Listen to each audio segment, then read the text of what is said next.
Ce n'est pas à vous de connaître les temps ou les moments que le Père a fixés de sa propre autorité. Mais vous recevrez une puissance, le Saint-Esprit survenant sur vous, et vous serez mes témoins à Jérusalem, dans toute la Judée, dans la Samarie et jusqu'aux extrémités de la terre. Ici, nous voyons que c'est Jésus qui parle à ses disciples, qui donne ses dernières volontés. Mais avant de comprendre le contexte de ce verset, de ce passage, j'aimerais vous expliquer un peu le contexte politique, religieux, qui était très complexe à cette époque-là. Jésus, en fait, est arrivé à une période où Rome dominait le monde.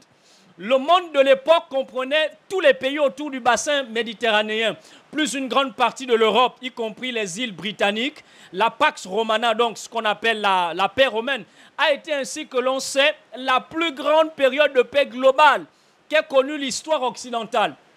Elle a contribué à la stabilité de la société et à la prospérité matérielle de l'humanité. Des voyages sûrs, des axes routiers bien répartis, une relative tolérance religieuse et un ordre social et public appréciable contribuèrent à la stabilité politique, sociale et économique de l'Empire.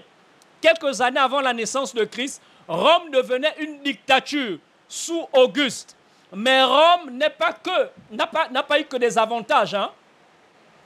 Il faut aussi dire que les progrès apportés par Rome et cette prospérité matérielle furent ternis par l'obscurité spirituelle. Ça, c'est très important. Le relâchement des mœurs et une licence sans précédent au péché. Ça c'est très important de comprendre ce contexte-là. Certains historiens de l'Église diront que Rome fut soit l'ami, soit l'adversaire la plus farouche des chrétiens. Et ce, durant 4 siècles au moins.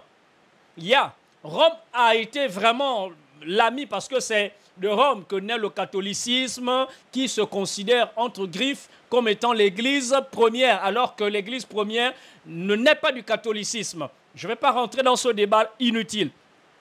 Et puis Rome aussi a beaucoup combattu les chrétiens pour leur foi. Beaucoup ont été brûlés, persécutés pour leur foi. La situation religieuse peut se résumer ainsi. À Jérusalem, centre religieux pour les Palestiniens comme pour les Juifs de la diaspora, siège le souverain sacrificateur entouré du Sanhédrin, le conseil religieux suprême. Outre le temple, remarquons aussi qu'il est le 3e temple après celui de Salomon et celui construit par Zorobabel après l'exil. Il a été rebâti par Hérode le Grand. Il y a les synagogues, les lieux de culte et d'enseignement repartis dans toutes les régions du pays. Il y avait des scribes, des experts de la loi qui enseignaient et expliquaient les Écritures, divisés en Moïse ou la loi, les psaumes, les prophètes. Mais d'autres que les scribes professionnels pouvaient prendre la parole dans les synagogues, ce qui explique que le premier discours public de Jésus fut prononcé dans celle de Nazareth, la ville où il avait grandi. Alors, parmi les partis qui vraiment se développaient à cette époque, on va voir qu'il y a 2 grands mouvements. Ce qu'on appelle les Sadducéens, donc les gens de l'aristocratie qui étaient favorables à l'occupation romaine, et les libéraux sur le plan théologique. Donc, c'est un peu comme on parle des démocrates et des républicains, pour ceux qui suivent l'actualité américaine. Donc, les pharisiens d'un mot signifiaient les séparer. Ils se considéraient comme purs entre les purs et farouchement opposés à l'envahisseur. Littéralistes à l'excès, ils pratiquaient une religiosité d'apparat et ont laissé un souvenir extrêmement désagréable. Dans notre contexte actuel, on peut les considérer comme l'extrême droite. Pour ceux qui suivent toujours l'actualité, quand on parle d'extrême droite, ce sont des personnes qui défendent des valeurs traditionnelles, on va dire religieuses, et qui s'y tiennent à ce que ces valeurs-là soient respectées, soient honorées et pratiquées.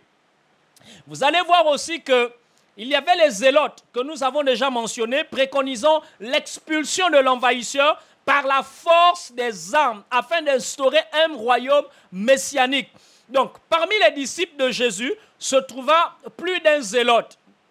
Certains pensent que Judas Iscariote était parmi les zélotes. certains savants modernes ont cru pouvoir assimiler Jésus à ce mouvement de révolutionnaires. Voici un peu le contexte politique et religieux dans lequel Jésus a évolué. Les apôtres ont évolué dans cet environnement-là. C'est très important de comprendre où je vous emmène pour saisir la profondeur du message qui se cache derrière cette trame historique. On fait ce qu'on appelle une étude diachronique pour comprendre un peu l'historicité des événements et ça nous permet de situer les versets dans leur contexte. Et ça, c'est un principe théologique. Tu ne peux pas interpréter un verset si tu ne comprends pas le contexte de ce verset-là. C'est ce qu'on appelle l'exégèse. À travers les principes d'exégèse, on arrive à comprendre le contexte politique, économique, sociologique, culturel d'une époque donnée pour cerner quelle était la pensée de l'auteur à ce moment-là, quelle était l'intention de cet auteur et quelle était aussi la lecture que les récepteurs, donc les lecteurs, se faisaient de la pensée de l'auteur. Et donc je vous emmène dans cette approche diachronique, dans cette approche d'exégèse et d'herméneutique. Parce que par la suite, on va comprendre via l'herméneutique, donc l'interprétation de l'exégèse que nous allons faire ce soir. Il y a aussi l'enjeu de la naissance de l'Église qui a été défini par le Christ dans Acte 1, du verset 6 à 8 que nous venons de lire. En fait, c'est dans un monde en perpétuelle évolution où les préoccupations matérielles et économiques dominent souvent les esprits, il est important de rappeler la mission fondamentale de l'Église. Beaucoup confondent le rôle de l'Église et de l'État, s'attendant à ce que l'Église réponde aux besoins matériels et économiques de la société. Mais il faut comprendre que la véritable mission de l'Église, selon les enseignements chrétiens, va bien au-delà de ces aspects-là. Aujourd'hui, on vit dans une époque où on est en quête d'une certaine liberté, un épanouissement, une indépendance. Les peuples prônent la liberté de chaque culture, de chaque peuple, de chaque tradition. On veut s'affranchir d'une certaine hégémonie extérieure. Vous avez aujourd'hui des mouvements panafricanistes qui réclament leur idéologie, qui réclament leur identité, qui réclament l'affirmation de leur identité africaine. Et donc certains mettent en œuvre des mouvements de révolution parce qu'ils sont en quête de cette liberté, de cette indépendance et de cette autodétermination. Et vous allez voir en fait que la mission de l'Église va bien au-delà de cette affirmation de notre autodétermination. C'est très important de comprendre pourquoi Jésus va répondre aux apôtres d'une manière différente et particulière. La mission de l'Église consiste principalement, notez-le, à réconcilier l'humanité avec son Créateur et à transformer les individus selon les valeurs du royaume. Et c'est là qu'intervient la confusion qu'il y a aujourd'hui. On reproche beaucoup de choses à l'Église. Les gens se lèvent à travers des mouvements de révolution. Ils exigent que l'Église construise des bâtiments, que l'Église construise des ponts, que l'Église construise des écoles. Mais en réalité, on se trompe de combat, on se trompe de mandat. Et beaucoup d'églises sont entrées dans ce piège-là. On a des églises aujourd'hui qui travaillent à ce que la société les accepte, qui travaillent à ce que la société les considère, parce que cette société-là prône une certaine lecture de la théologie et veut que l'Église se fonde dans cette confusion-là en pensant que l'Église est là pour résoudre les problèmes de pauvreté, les problèmes d'inégalité, les problèmes d'inégalité sociale, les problèmes de chômage. Mais l'Église, sa fonction première n'est pas d'abord de répondre à ces problèmes-là. Je vais peut-être choquer quelqu'un, mais ce n'est pas la fonction première de l'Église. La fonction première de l'Église, c'est de réconcilier l'humanité avec son Créateur. Cette fonction consiste à transformer les individus selon les valeurs du royaume. Le texte de Acte 1, Acte 1, le verset 6 à 8, en fait, vise à clarifier la mission essentielle de l'Église en mettant en lumière ses objectifs spirituels et moraux distincts des fonctions de l'État dans une nation. Nous ne devons pas nous laisser distraire Le mandat de l'Église ne doit pas se confondre à celui de l'État. Beaucoup reprochent à l'Église de ne pas construire des hôpitaux, de ne pas construire des écoles. Mais laissez-moi vous dire ce soir que le mandat de l'Église ne consiste pas à se substituer au mandat de l'État. Il y a une confusion aujourd'hui. On reproche à l'Église de faire le travail qui revient à l'État. Mais la mission de l'Église n'est pas de vous construire des écoles. Je suis désolé de vous dire cela. La mission de l'Église ne consiste pas à vous trouver du travail. Parce que ma Bible déclare: que sert-il à un homme de gagner toutes les richesses de ce monde s'il perd son âme? Parce que la mission première de l'Église, premièrement, c'est de vous réconcilier avec Dieu. Deuxièmement, c'est de vous emmener à manifester la nature et le caractère du Père. C'est de vous emmener à porter les valeurs du royaume que nous représentons. Parce que par le moyen de la nouvelle naissance, nous devenons membres et citoyens d'un royaume. Et en tant que membres et citoyens d'un royaume, nous devons nous identifier aux valeurs prônées et portées par ce royaume-là. Donc ne nous trompons pas de combat. Ne nous laissons pas distraire. Ne nous laissons pas avoir. Mais vous allez me dire, c'est quoi l'Église? Que représente l'Église pour les croyants et pour le monde? N'est-ce pas? Alors ce soir, je vais vous apporter des éléments de réponse. Avant de définir ce qu'est l'Église, je vais d'abord dire ce que l'Église n'est pas. Est-ce que vous êtes avec moi ce soir? Si vous êtes avec moi ce soir, écrivez dans le chat « Avance » et je continue. L'Église n'est pas l'opium du peuple. Contrairement à ce que l'on pense, l'Église n'est pas une drogue qui a pour mission d'endormir le peuple. L'Église n'est pas le sommeil de la conscience collective, contrairement à ce qu'on pense. L'Église n'est pas un environnement de manipulation de masse.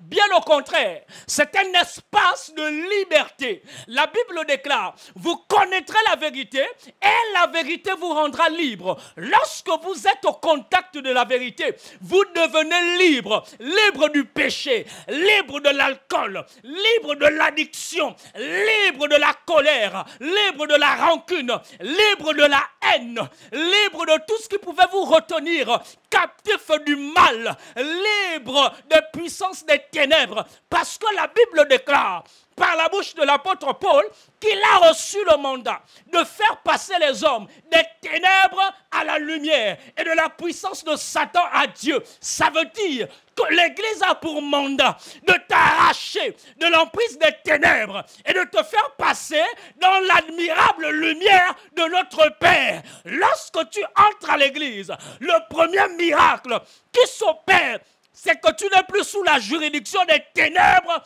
tu rentres sous la juridiction de la lumière de Dieu. Tu deviens enfant de Dieu. Et ce statut-là te rend libre, libre de la culpabilité. Peu importe ton passé, peu importe tes erreurs, ton passé ne te détermine plus parce que tu as été libéré, libéré des chaînes de l'esclavage. C'est ça le rôle de l'Église, c'est ça le mandat de l'Église dans la vie d'un enfant. Est-ce que vous êtes avec moi ce soir?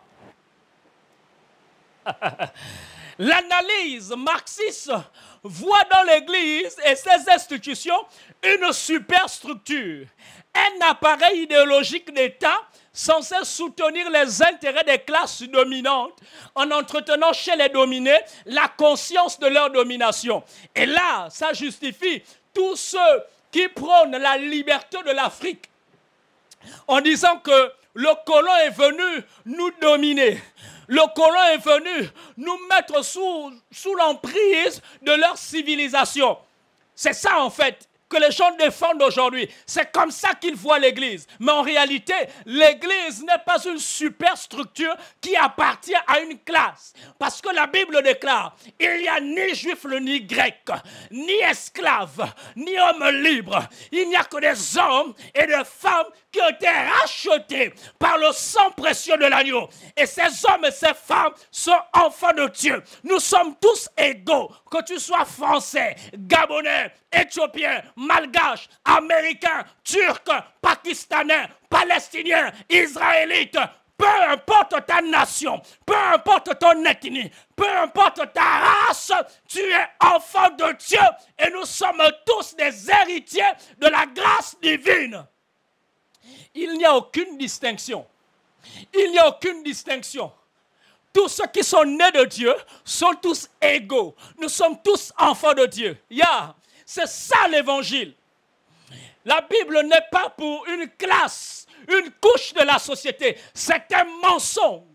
Et c'est le diable, avec son esprit de rébellion, qui souffle un vent de rébellion dans l'Afrique pour emmener les Africains à se détourner de la voie de Dieu. J'aimerais vous dire, toutes les fois que les soi-disant panafricanistes se sont levés et ont commencé, soi-disant, à dénoncer, à prôner l'éveil des consciences, quel a été le constat? Quelle a été la conséquence? La plupart ont eu une haine viscérale contre l'évangile. Beaucoup de personnes ont abandonné la foi. Ils ont renié Dieu. Pourquoi? Parce que l'objectif du diable, c'est de vous emmener à renier Dieu. C'est de vous emmener à vous détourner de la vérité. Et il masque cela par une soi-disant émancipation. Non! C'est une stratégie, une ruse du diable pour semer la haine dans les cœurs des hommes contre Dieu. Voici le plan du diable. Écoutez-moi bien, chers amis. Lorsque des peuples se lèvent et se rebellent, vous allez voir que la plupart du temps, ils cherchent à affirmer leur autodétermination personnelle. Regardez la Révolution française. Regardez l'arrivée du siècle des Lumières. On décide de mettre l'homme au centre de la connaissance. C'est l'homme qui dicte ce qui est vrai et ce qui ne l'est pas. C'est l'homme qui est maintenant au cœur de son émancipation. On a décidé d'établir ce qu'on appelle le principe de la laïcité. Donc l'État révèle de la sphère publique et l'Église relève de la sphère privée. Il y a une séparation entre l'Église et l'État. Je ne parle pas des dérives que l'Église a eu à accomplir. Comprenez par là le système romain, donc l'Église catholique romaine. On a mis l'Église de côté en disant que l'Église n'a plus son mot à dire dans la gestion publique de l'État. C'est maintenant l'homme, par la philosophie, par des idéologies, qui ont décidé de bâtir la société. Mais regardez le modèle de société dans lequel en fait nous évoluons. Quel est ce modèle de société? Où aujourd'hui, vous avez des gens qui sont dans des crises identitaires, qui ne savent même plus qui ils sont, qui renient leur identité biologique au nom d'une perception, au nom d'une évolution, au nom d'une conception de la vie. Il estime qu'il peut devenir un animal parce qu'il fait de son corps ce qu'il veut, son corps lui appartient. Et vous avez comme ça beaucoup d'idéologies qui se développent. Mais tout ça, c'est parce qu'on a décidé de mettre l'homme de côté. On a décidé de mettre Dieu de côté, autant pour moi. Et quand on met Dieu de côté, on est livré à toutes sortes de vices. Vous avez aujourd'hui des sociétés totalement corrompues, développées sur le plan économique, développées, c'est vrai, en termes d'infrastructures. Vous avez des hôpitaux, vous avez des ponts, vous avez des routes. Mais quelle est la moralité de ces sociétés-là? Comment ces sociétés vivent-elles? Regardez le niveau d'insécurité dans ces sociétés-là. Je n'ai pas envie de citer des pays, mais regardez le niveau d'insécurité. Au nom de la liberté, au nom de la démocratie, quel modèle de société avons-nous bâti en mettant Dieu de côté? J'ai aimé ce qu'un philosophe avait dit, que si Dieu n'existait pas, tout serait permis. Mais nous vivons dans un monde aujourd'hui où tout est permis. Il n'y a plus de crainte d'un être supérieur. Les gens n'ont même plus la conscience de l'éternité. On estime qu'on ne vit qu'une seule fois. Après notre vie, on meurt et on disparaît. Aujourd'hui, beaucoup voient l'Église comme une machine à sous. Mais en réalité, l'Église est tout sauf une machine à sous. Aujourd'hui, on voit l'Église comme un bâtiment physique et un monument. Nous confondons souvent à bien des égards la notion d'église et de lieu de culte. Le lieu de culte peut être un espace ou un lieu de rassemblement des enfants de Dieu qui sont là pour louer et célébrer leur Sauveur. Mais l'église est tout sauf un lieu de culte. Jésus dit, ce n'est plus à Jérusalem, ce n'est plus à la montagne, mais l'heure vient où les vrais adorateurs adoreront le Père en esprit et en vérité. Il y a une autre version qui dit, les vrais adorateurs adoreront le Père par l'esprit, non plus par ma capacité, mais par l'esprit de Dieu. Ce n'est pas ça l'objet de mon enseignement ce soir. Mais l'heure vient où on n'adore plus au temple. Parce que toi et moi, nous sommes devenus des pierres vivantes de l'Église.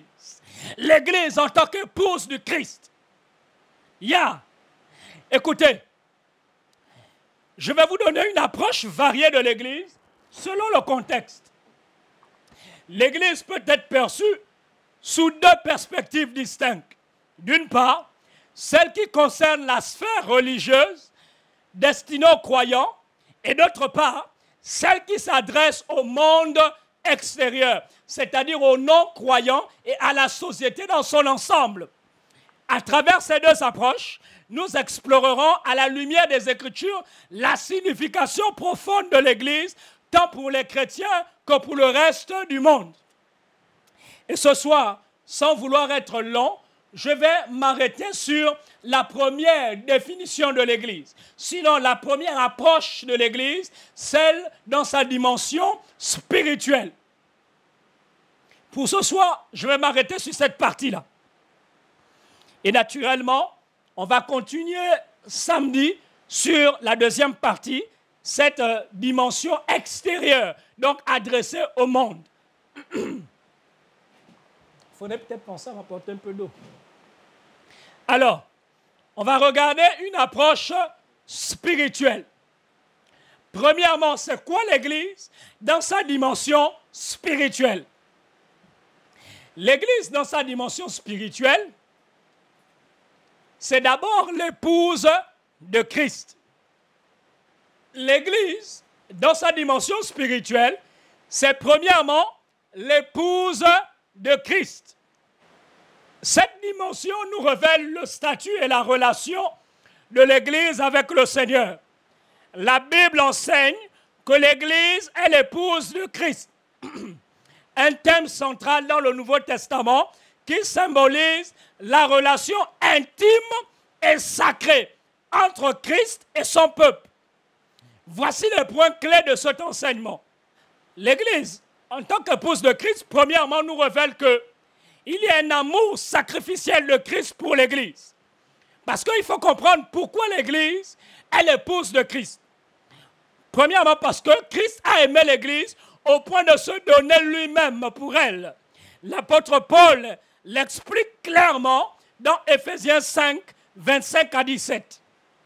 Marie, aimez vos femmes comme Christ a aimé l'Église et s'est livré lui-même pour elle, afin de la sanctifier en la purifiant par l'eau et par la parole, pour faire paraître devant lui cette Église glorieuse, sans tache, ni ride, ni rien de semblable, mais sainte et irréprochable. Ce passage montre que l'amour de Christ pour l'Église est profond, pur et sacrificiel. Deuxièmement, l'union spirituelle. Lorsqu'on parle d'Église en tant qu'épouse de Christ, on révèle ici l'union spirituelle. L'Église en tant qu'épouse de Christ est unie à lui de manière spirituelle. Dans Éphésiens 5, 31, 32, Paul utilise l'image du mariage humain pour illustrer cette union. C'est pourquoi l'homme quittera son père et sa mère et s'attachera à sa femme. Et les deux deviendront une seule chair. Ce mystère est grand, les amis. Je dis cela par rapport à Christ et à l'Église. Cela signifie que les croyants en tant que membres de l'Église sont spirituellement unis à Christ, formant un seul corps avec lui. La Bible déclare, l'homme quittera son père et sa mère, s'attachera à sa femme. Jésus-Christ a quitté le trône de son père, le royaume de son père. Il est descendu parmi nous, s'est attaché à l'Église et nous sommes devenus une seule chair. Alléluia. Est-ce que ce n'est pas merveilleux de voir cette union entre Christ et son Église? Troisièmement, la préparation pour les noces. Lorsqu'on parle d'Église en tant qu'épouse, c'est parce que l'Église est en préparation pour les noces de l'agneau. Une image prophétique de la fin des temps. Dans Apocalypse 19, 7, 8, il est écrit, « Réjouissons-nous, soyons dans l'allégresse et donnons-lui gloire, car les noces de l'agneau sont venues et son épouse s'est préparée. Et il lui a été donné de revenir, de revêtir d'un fin lin éclatant et pur. Cela symbolise la purification et la sanctification de l'Église en vue de son union éternelle avec Christ. Christ prépare son Église pour les noces de l'agneau. Et l'Église, en tant qu'épouse de Christ, se prépare. Et lorsqu'on parle de préparation des noces de l'agneau, ça veut dire que l'Église se prépare dans la fidélité et la pureté. La Bible enseigne que l'Église est l'épouse de Christ. Un statut qui implique une relation d'amour, d'union spirituelle, de préparation pour les noces célestes et d'engagement à la fidélité et à la pureté. Christ se dévoue à son Église, la sanctifie et la prépare pour être avec lui pour l'éternité.